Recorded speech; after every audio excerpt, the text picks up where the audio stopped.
కనులకెన్నడు దొరకనిది రంగు రూపు లేని మది రెప్పలు తెరవని కన్నులకు స్వప్నాలెన్నో చూపినది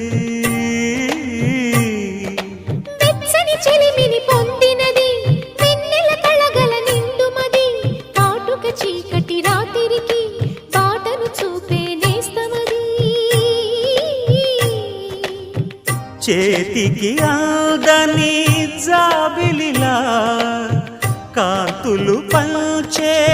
మణి